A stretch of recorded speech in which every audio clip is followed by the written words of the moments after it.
This Java code implements a simple student information using Java Swing, a library that creating graphical user interface or GUI.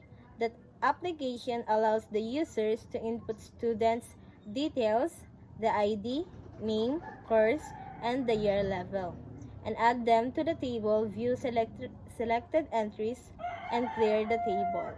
So, this code is the imports and the class declaration. So, the code begins with the import swings, the component like GFrame, JTable, and the default model, as well as the out for layout and the colors. So, the next is the constructor or the theme and the window setup. The code set up as a custom theme using fonts is the colors or the pitch background, the lighter panels, orange buttons to give the app a cohesive look. It configures the main window with a title size 750 by 430 pixels. It supports close operation and centers it on the screen. So next is the input panel and UI components. So this code is to create an input panel using grid layout for organizing labels and fields. So the text fields or ID and name and course, and the combo box of the year level. Its styled button, the submit and the view selected are added to this funnel with custom styling for the colors and the hover effects.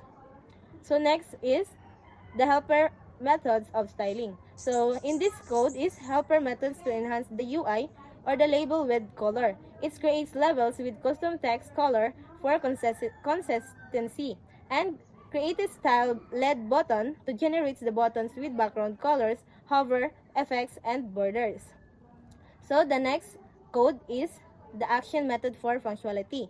This code defines the action listener for the buttons and menu items. This add student method validates input fields. So it adds the new row to the table model if all fields are filled and clears the input afterward, or the view student prompts for confirmation before removing all the rows from the model. So here is the code of the main method and execution. The main method uses swing utilities that it invoke later. So it's to create the display application on the EDT. So it's preventing potential threading issues in Swing. This ensures GUI is built and shown safety when the program runs, and launching the student information system as a standalone windowed app. So this is the output. We can see here the student information system and the student ID, the name, course, and year level. So, ang year level is may iya pilianan. Kung first year, second year, third year, and fourth year. So, first is to submit.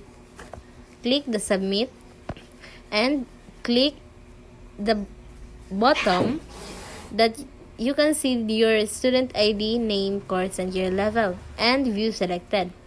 If you want to see the student details, yan mo pop up. Then, kung imo i-clear, ma-clear siya sa clear table.